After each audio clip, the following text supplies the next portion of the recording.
Hello guys, welcome back. एक बार फिर से आप सभी का स्वागत है एम्बिशन इंग्लिश एकेडमी के इस यूट्यूब चैनल पर। आज 2 फरवरी आर्ट्स वालों का एग्जाम सेकंड सिटिंग में हो चुका है। मैं उन सभी क्वेश्चन को डिस्कस करूंगा और मैंने जो कुछ भी अपने सिलेबस में पढ़ाया था सबका सब मुझे उम्मीद है कि आप लोग आंसर कर चुके होंगे।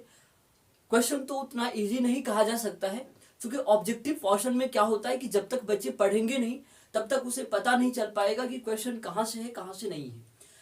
तो जो अपकमिंग जो कैंडिडेट है जो नेक्स्ट ईयर एग्जाम देने वाले हैं, तो मैं उन सभी से कहना चाहूँगा कि प्लीज़ आप लोग अपने प्रिपरेशन को जारी कर दें, क्योंकि एग्जामिनेशन में जो भी क्वेश्चंस आते हैं वो ऑब्जेक्टिव पोर्शन की जहाँ तक बात कर लीजिए तो उसमें तो आपको जो है कहीं न कहीं पढ़ना ही पड़ेगा। तो आप लोग का एग्जाम कैसे गया मुझे कमेंट बॉक्स में बताएं। मुझे उम्मीद है कि एग्जाम आप लोग बहुत एकदम जो है इजी वे में जो है अपने एग्जाम को किए होंगे। तो आइए आज हम लोग क्वेश्चन को देखते हैं। आपके एग्जामिनेशन में जो ये आपका जो भी हम लोग क्वेश्चन डिस्कस करेंगे ये सेकंड सिटिंग में हुआ है और वीडियो कुछ दिन से रुक गई थी, लेकिन वीडियो जो है अब अपलोड कंटिन्यू हो जाएगी। आप लोग इनके लिए निश्चिंत रहें। तो मेरे पास जो क्वेश्चन आया है, मैंने एक स्टूडेंट से क्वेश्चन लिया। तो क्वेश्चन जो है यहाँ पे आपका जो बुकलेट सेट है ये आपका क्वेश्चन नंबर बुकलेट सेट जो है क्वेश्चन पेपर जी है। तो आप लोग अपने क्वेश्चन बुकलेट के हिसाब से देख लेंगे कि आपको बुकलेट एग्जामिनेशन में कौन सा मिला था उसके अकॉर्डिंग। लेकिन हालांकि क्वेश्चन तो सेम ही होता है, बुकलेट के नंबर से थोड़ा सा इधर उधर हो सकता है। तो मेरे पास जो बुकलेट सेट है वो जी है। आप देखिए आपके स्क्रीन पर जो क्वेश्चन विजिबल हो रहा है इसमें जो है आप देख पा रहे होंगे कि क्वेश्चन नंबर 61 से विजिबल हो रहा होगा। ऐसा क्यों? ऐसा मैंने ये किया है कि सबसे पहले जो 61 से लेकर के 61 टू 100 तक, 61 टू 100 तक अप टू 100, 61 टू 100 तक जो है ये आपका लिटरेचर पोर्शन होता है। ये कौन सा पोर्शन होता है? लिटरेचर। तो मैं लिटरेचर पोर्शन को पहले कर देता हूं और इसके तुरंत बाद मैं अगली वीडियो लाऊंगा जिसमें आपका पूरा ग्रामर मैं कवर करूंगा, जहां से आप ग्रामर वाले पोर्शन को भी मिला लेना। तो आपका एग्जामिनेशन आप अपने एग्जामिनेशन में देख लीजिए कि कहां तक आपका किस हद तक ठीक रहा। मुझे उम्मीद है कि आपका एग्जाम तो बहुत अच्छा गया होगा। चलिए, तो यहां पे देखिए लिखा हुआ है and must wait must stand and wait for there he was at the turf before me। अब देखिए मुझे ठहरनी चाहिए। मैं जो एक्सप्लेनेशन करूंगा, मेरे जो एक्सप्लेनेशन करने का तरीका जो होता है थोड़ा सा अलग होता है, क्योंकि ऐसे नहीं कि मैंने क्वेश्चन को पढ़ दिया और टिक लगा दिया, ताकि आपको पता भी चले, साथ में ये भी आप समझ ले कि कहां से कौन सा क्वेश्चन आया था। मैं उन चीजों को भी हिंट कर दूंगा। मैं उतना डिटेल में तो नहीं जाऊंगा, लेकिन इतना जरूर बताऊंगा अपने वीडियो में, ताकि आप जरूर समझ ले, आपका कॉन्फिडेंस जो है बिल्कुल 100% जो है आ जाए।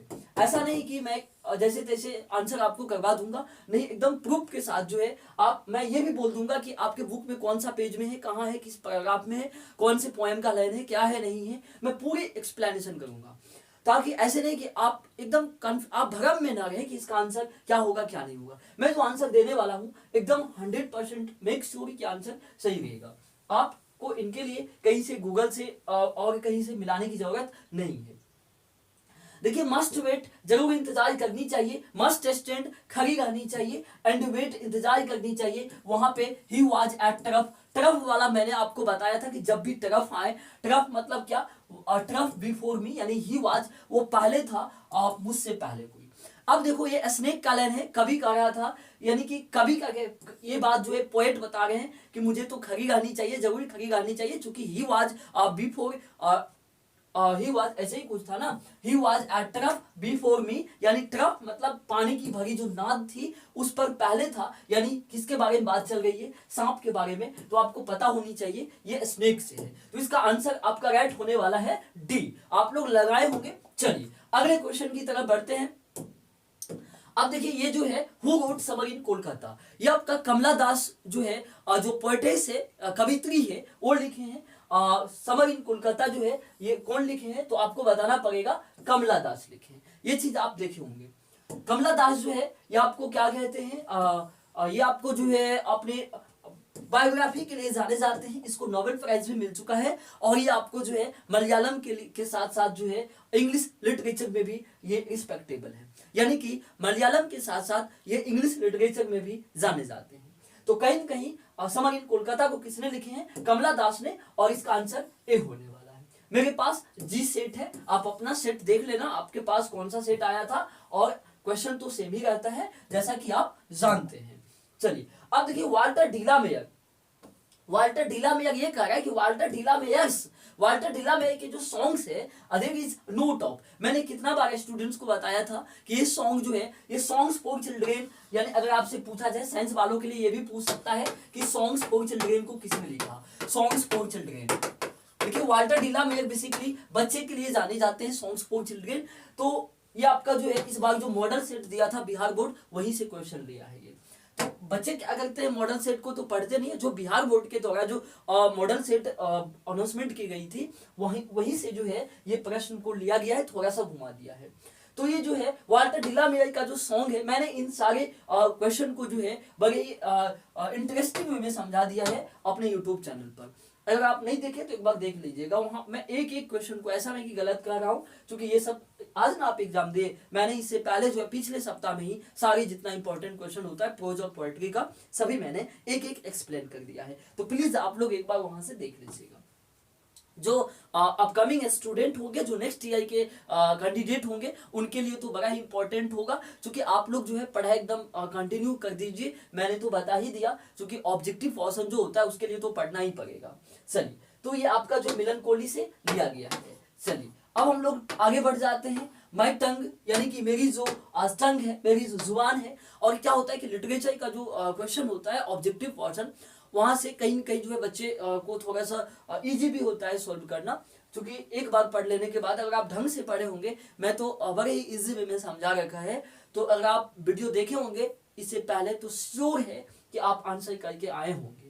और हमारे जितने स्टूडेंट होते हैं उनको क्वेश्चन करने में बिल्कुल टाइम नहीं लगता है। जैसे मैंने एक अपने स्टूडेंट से बात भी किया, तो उसने बताया कि सर मैंने 10 से 15 मिनट में सारे क्वेश्चन को लगा लिया था ऑब्जेक्टिव, और मेक श्योर वो किए होंगे।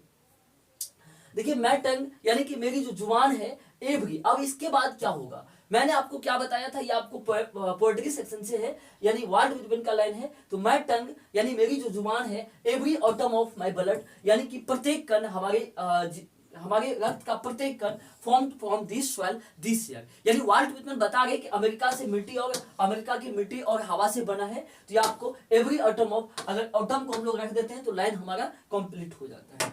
चलिए अब हम लोग बढ़ते हैं अगले क्वेश्चन की तरफ, और नेक्स्ट हमारा क्वेश्चन है I am thankful to the West for many things I have learn from the western literature. देखिए ये जो आपका लाइन है यहाँ पे, ये गांधी जी बता रहे हैं कि मैं इस बात से थैंकफुल हूँ, मैं थैंकफुल हूँ कि बहुत सारी चीज, many things I have learn, मैं सीखा हूँ फ्रॉम द वेस्टर्न लिटरेचर। यानी कि गांधी जी कहे हैं कि वेस्टर्न लिटरेचर का ही जो है, वेस्टर्न लिटरेचर के ये वहाँ के फिलोसफर का ही कहना है कि plane living and high thinking. तो इस प्रकार से मैंने बहुत कुछ सीखा वेस्टर्न लिटरेचर से। लेकिन गांधी जी अगर सर आपको पढ़ाए होंगे कि वो जो है आपको नफरत नहीं करते हैं, किससे? तो गांधी जी जो है पश्चिमी सभ्यता को नफरत नहीं करते। वही बता रहे थे कि मैंने I have learned many things from western literature. क्योंकि ये आपको जो है कहाँ का लाइन है, तो आपको ये देखिए क्या कह रहा है, टेकन फ्रॉम। मैंने आपको बता दिया था जब टेकन फ्रॉम पूछे तो आप इंडियन सिविलाइजेशन एंड कल्चर लगा लेना, तो आपका आंसर जो है ए होने वाला है। चलिए अब हम लोग बढ़ जाते हैं। अब देखिए लिखा हुआ है the past is not dead and aesthetic, it is alive and dynamic. अब देखिए इस लाइन का मतलब क्या हो रहा है कि द पास्ट यानी कि जो बीता हुआ चीज होता है वो कभी नहीं मरता है, यानी पास्ट की जो एस्थेटिक मतलब कि पास्ट की बातें जो अलीव हमेशा जिंदा रहता है, डायनामिक। कहीं न कहीं इस प्रकार से जो लाइन जो आपको ये बताए थे अपने स्पीच में, आपको पता होगा ये भारत इज माय होम यानी कि डॉक्टर जाकिर हुसैन ने बताए हैं, भारत इज माय होम से लिया गया है। सेकेंड फ्रॉम पूछ रहा है। चलिए अब देखिए यहाँ पे कह रहा है 67 नंबर, यानी कि द मदर ऑफ नेगेटर्स, यानी कि नेगेटर मतलब क्या, ये आपका जो ए पिंच ऑफ स्नफ मनोहर मालगोंकर लिखे हैं, वहां से ये है। यानी कि मदर ऑफ नेगेटर्स, यानी कि जो नानू काका वाला थे, यानी आप पढ़े होंगे, तो नेगेटर्स के जो माँ थी, यानी कि वो वेरी कॉन्फिडेंट यानी कि लॉयल थी किसके तरफ, दैट यानी कि किधर की तरफ, यानी कॉन्फिडेंट मतलब ये कह रहा है कि उनका इतना ये कॉन्फिडेंट था, ये विश्वास से भरा हुआ था कि Nanu Kaka would be able to manage to see सब मिनिस्टर। वहां पे ये उनके माँ जो है नेगेटरी के माँ ये बताई थी कि नानू काका जो है वो जब चाहे तब मिल सकते हैं, चाहे दिन हो चाहे रात हो, ऐसा आप पढ़े होंगे। तो ये कहीं न कहीं जो है वेन एवर ही वांटेड, यानी जब वो चाहते थे तब, जब वो नानू काका चाहते थे तब वो जो है तब मिनिस्टर से मिल सकते थे। तो इसके लिए मिनिस्टर से मिलने के लिए नगेटाई के माँ को पूरे कॉन्फिडेंट थे, यानी कॉन्फिडेंट से भरी हुई थी। तो कहीं न कहीं ये आपका आंसर जो है बी होने वाला है, वेन एवर ही वांटेड। बढ़ जाते हैं हम लोग नेक्स्ट क्वेश्चन की तरफ। अब देखिए यहाँ पे लिखा हुआ है according to according to Martin Luther King Junior, यानी कि मार्टिन लूथर किंग जूनियर के अनुसार लेट अस नोट और value in the valley of, यानी कि ये आपका लाइन कह रहा है कंप्लीट करने के लिए। तो ये जो है ये जो अगर ये मार्टिन लूथर किंग के स्पीच में अपने वहां पे बताए थे, तो इसके अकॉर्डिंग अगर देखा जाए तो कहीं न कहीं जो इस लाइन को जो कंप्लीट करेगा ये आपका डिस्पेयर है। अगर आप लाइन को नहीं पढ़े होंगे तो थोड़ा सा आपको लगता होगा कि ये कहाँ का चीज है, लेकिन आप जाइए तो लाइन को देखिएगा तो वहां पे डिस्पेयर जो है इस लाइन को कंप्लीट कर देगा।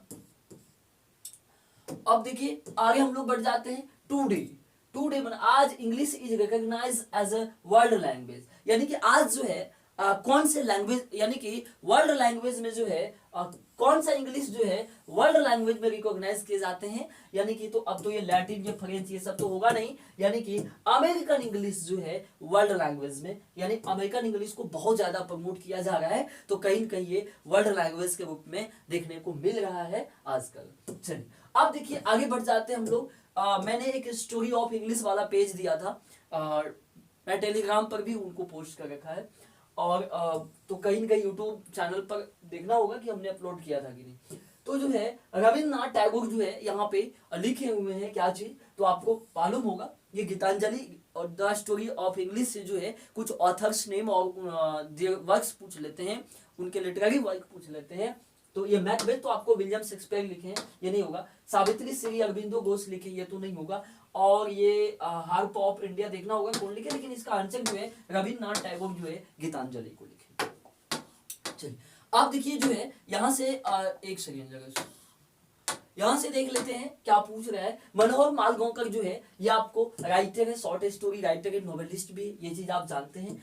तो मनोहर मालगांवकर ये आपको इंडिया से बिलोंग करते हैं, और ये पिंच ऑफ स्नफ जो है लिखे हैं मनोहर मालगांवकर। अब देखिए हु रोट, किसने लिखा Arms and the Man. Arms and the Man जो है GB Shaw, George Bernard Shaw ने लिखा ये। तो कहीं न कहीं मैंने पहले बोल दिया था अपने स्टूडेंट को, आप लोग यूट्यूब चैनल देखते होंगे तो कहीं न कहीं आप ये चीज हम डिस्कस कर रखे हैं कि स्टोरी ऑफ इंग्लिश से जो है ये आपका जो ऑथर्स नेम होता है और उनके जो वर्क्स होते हैं, वो लिटरेरी जो वर्क्स होते हैं वो 2 से 3 क्वेश्चन तो पूछ ही लेता है, और ये चीज मैंने पहले बोल रखा था। तो देखिए ये जीबी शॉ लिखे। चलिए अब हम लोग बढ़ जाते हैं आगे। अब एक सेकेंड कहाँ बढ़ गए जी, चलिए ये हो गया था।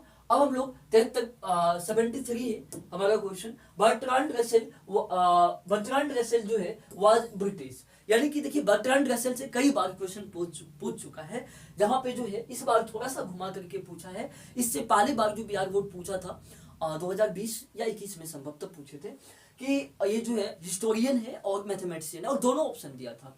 लेकिन यहाँ पे इस क्वेश्चन को अगर देखें तो थोड़ा सा घुमाया है, टर्निंग किया है क्वेश्चन को। लेकिन बर्ट्रांड रसेल जो है ये ब्रिटिश फिलोसफर थे, सबसे पहले जो है फिलोसफर को ही अपनाए थे। बाद में जाकर के जो है वो क्या कहते हैं हिस्ट्री और मैथमेटिशियन, ये बहुत बड़े हिस्टोरियन भी थे और मैथमेटिशियन थे, लेकिन इस बार जो है थोड़ा सा अलग पूछ लिया है, ये फिलोसफर थे। चलिए फिलोसफर भी थे वो। अब हम लोग बढ़ जाते हैं नेक्स्ट क्वेश्चन की तरफ। अब देखिए लिखा हुआ है कि द नेक्स्ट डे, यानी कि the teacher gave sebis conflicted god to an old potter who worked in the scholastic in from. अब देखिए यहाँ पे जो लिखा हुआ है कि अगले रोज जो है टीचर, यानी कि जो गॉड को सेबी से जो गॉड यानी कॉन्फिक्टेड किया था, कॉन्फिक्टेड का मतलब होता है छीन लेना, जो उनसे छीना था वो किनको दे दिया, to an old potter. Porter means होता है क्या, चपरासी। यानी हु वर्कड इन स्कूल, जो स्कूल का चपरासी था, जो स्कूल में काम करते थे, यानी कि सेबी के टीचर जो थे, उसने जो कद्दू को छीना था, इथिक्स विषय के टीचर थे, इथिक्स सब्जेक्ट के, तो उसने जो कद्दू को कॉन्फिक्टेड किया था वो किसको दे दिया, तो ओल्ड पोर्टर को दे दिया। और यही बात आपसे पूछा जा रहा है कि इसको किसने लिखे हैं, अर्थात सॉरी ये कहां से लिया गया है, तो आपको कहना पड़ेगा द आर्टिस्ट, यानी इसको लिखे हैं सिगानो, यानी इसमें जापानीज एक लड़का का बात होता है जो 12 साल का होता है, जिसका नाम सेबी होता है। चलिए अब आप सेबी को देखे होंगे तो वहां से आप कनेक्ट कर लिए होंगे, इसका आंसर जो है द आर्टिस्ट ही होने वाला है। चलिए अब देखिए the way of managing child birth in traditional societies आ गए।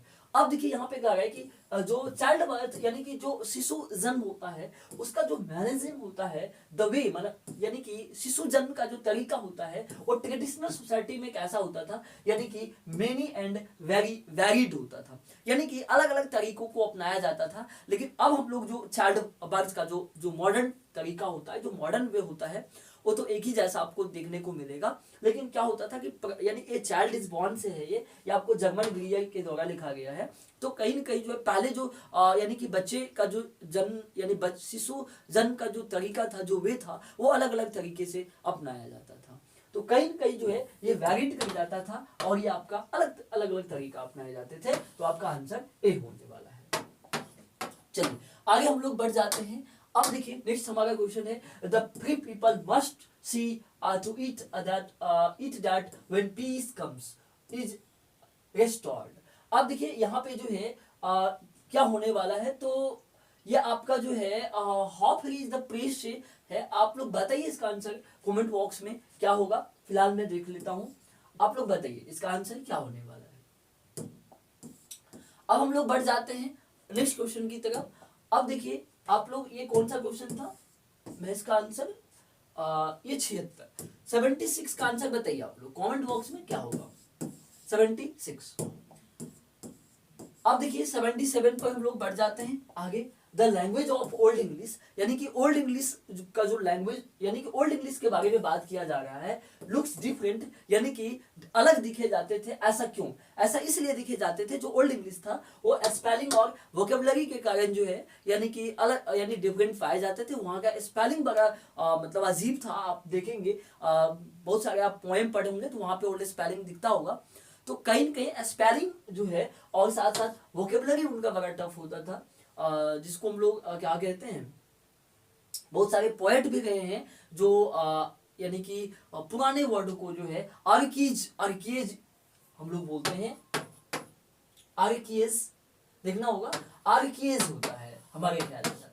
तो जो आर्कीज होता है यानी कि जो आर्कीज मतलब जो प्राचीन जो वर्ड होते हैं, यानी वहां पे बड़ा डिफिकल्ट होता था। तो यही बात यहाँ पे कह रहा है, जो ओल्ड इंग्लिश जो था वो यानी कि डिफरेंट देखा जाता था। क्यों? बिकॉज क्योंकि इसका स्पेलिंग और वोकेबलरी बड़ा मतलब अजीब था। तो कहीं ना इसका आंसर ये होने वाला है। चलिए अब हम लोग बढ़ जाते हैं।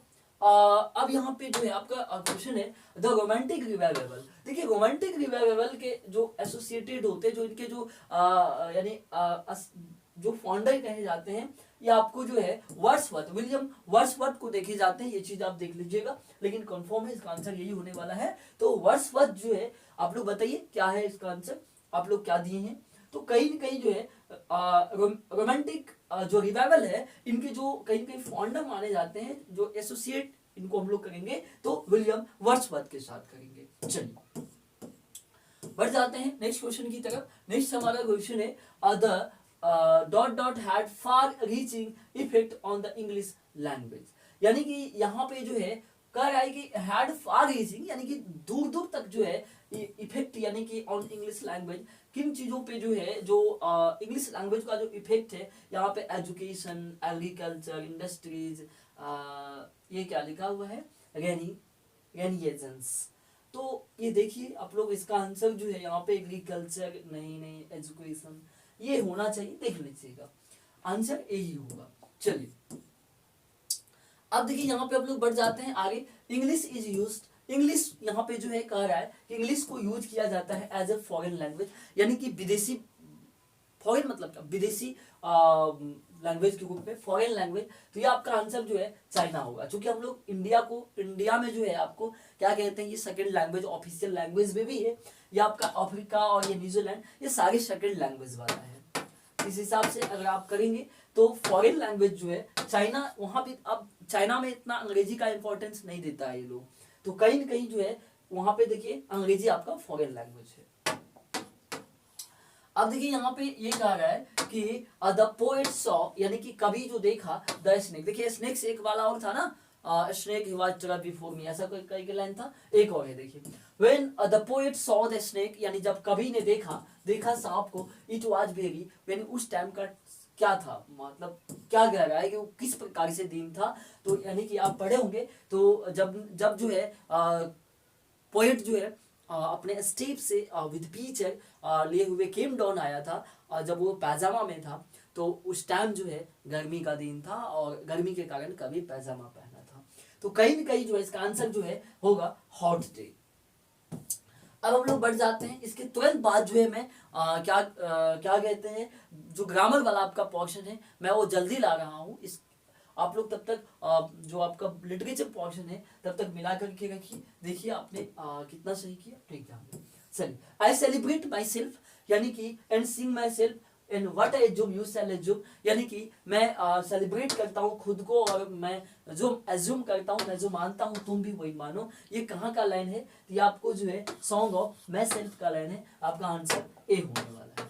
चलिए अब देखिए यहाँ पे नेक्स्ट क्वेश्चन है, Auden on the Pulitzer Prize, यानी W.H. ऑर्डन जो है, W.H. ऑर्डन को पुलित्जर प्राइज मिला था, किस कामों के लिए मिला था, for his collection of poems, यानी किस पोएम के कलेक्शन के लिए मिला था। तो द एज ऑफ एनेक्डोट, देख रहे हैं क्वेश्चन कैसे कैसे पूछता है। जो स्टूडेंट नहीं पढ़ा होगा क्या लगा के आएंगे इसमें, बताइए। The age of, the age of, the age of, इसके लिए तो भाई पढ़ना तो पड़ेगा ही। इसलिए साइंस वालों आप थोड़ा सा पढ़ने पर दीजिए टाइम, एक दो रोज तो बाकी है ही संभवतः, तो कहीं न कहीं अगर आप बढ़िया से पढ़ लेंगे तो ठीक ही रहेगा। इसलिए थोड़ा सा पढ़ के जाइएगा, ऐसे मत कि चल जाइएगा एग्जाम में। चलिए, इसलिए देख रहे हैं ना क्वेश्चन इतना आसान भी नहीं कहा जा सकता है, जो पढ़े नहीं होंगे उससे होगा ही नहीं। क्या लगा के आएंगे एग्जाम में, ऑप्शन में कुछ करेंगे उससे गलत हो जाएगा। इसीलिए कुछ तो पढ़ना बनता है यार, पढ़िए कुछ। तो चलिए, ये ऐसा नहीं कि अगर आप साइंस से हैं तो ये वीडियो आपके लिए नहीं है, और ये कहीं न कहीं जो है यहाँ से आपके लिए भी एग्जामिनेशन में आ सकते हैं प्रश्न। एक आध प्रश्न ऐसे होते हैं जो रिपीट कर देते हैं। चलिए, तो यहाँ से आप देख लिए होंगे कि W.H. ऑर्डन को जो पुलित्जर प्राइज मिला था फॉर हिज कलेक्शन, यानी इनके कौन सी पोएम की कलेक्शन के लिए, तो ये आपको आंसर हो जाएगा द एज ऑफ एनेक्जाइटी के लिए जो है वहां पर W.H. ऑर्डन को पुलित्जर प्राइज मिला था। चलिए, अब हम लोग बढ़ जाते हैं अगले क्वेश्चन तक। लिखा हुआ है conspiring with in how to load and balance, ये जो है आपको और टू ऑटम का लाइन है, यानी कि वहां पे जो है सूरज क्लोज भुजम, sun and autumn season both are become close friend.